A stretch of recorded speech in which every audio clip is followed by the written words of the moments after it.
Okay, my name is Dennis Apel. I'm going to read a statement from Father Steve Kelly, Jesuit priest. This is his pre-sentencing statement. Pre-sentencing declaration of pro se defendant's conscientious objection to and non-compliance with any and all post-incarceration conditions. While still in chains, I, pro se defendant Stephen Michael Kelly, S.J., filed this declaration in an attempt to remove any ambiguity and avoid all misunderstanding come time of sentencing. I assert the innocence of the Kings Bay Plowshares, but this statement is my own declaration. Both my conscientious objection and my Religious Freedom Restoration Act testimony are attempts to fulfill the mandate of the Nuremberg Accords. This witness has me confronting and engaged with the omnicidal policies of the United States government. Recourse to appeal is futile, pathetic, and dangerous because all the judiciary's rulings precluded our jury from hearing any defense. The circuit appeal, the entire judiciary, has thwarted redress that would fulfill the purpose and mandate of the signatories of the Nuremberg Accords. For this reason, I am a political prisoner of conscience for Christ. The judiciary has been unable to see in the Isaiah vision as a way out of this spiral of violence. The Isaiah 2:4 vision is an imperative to conversion. The judiciary dangerously legitimizes a nuclear holocaust in following previous rulings.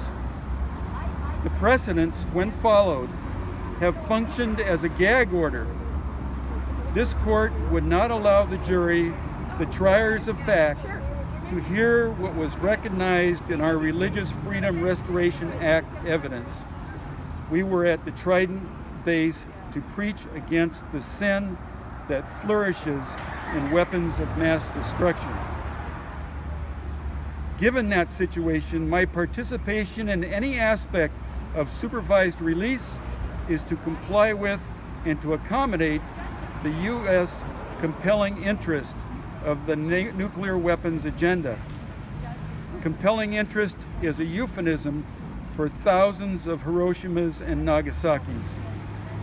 And as in the case of the duty of citizens' obligation to expose the Nazi concentration camps, industrial-scale genocide in Germany and Europe in the 1930s and 40s, the Nuremberg Accords were and are both an appraisal and indictment.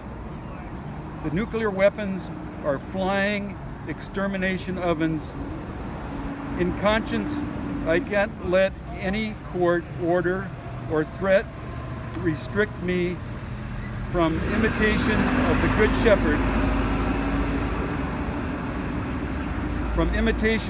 Shepherd, Jesus, when he placed himself, laying down his life between the wolf, the thief, and the flock. In this case, the wolf is the trident aimed at millions, and the thief is the larceny from the poor predicted by Eisenhower in his Oval Office departure.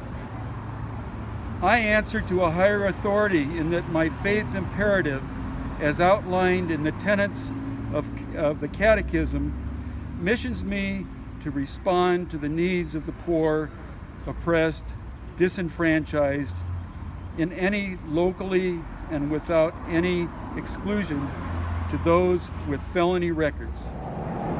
I am indigent and itinerant.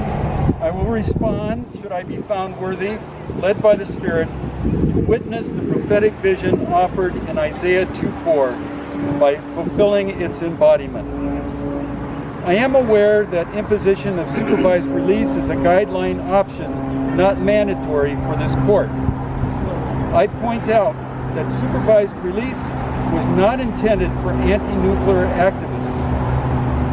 Consistent with the above, I will in conscience refuse any fines and restitution. This renders probation's role to oversee collection pointless.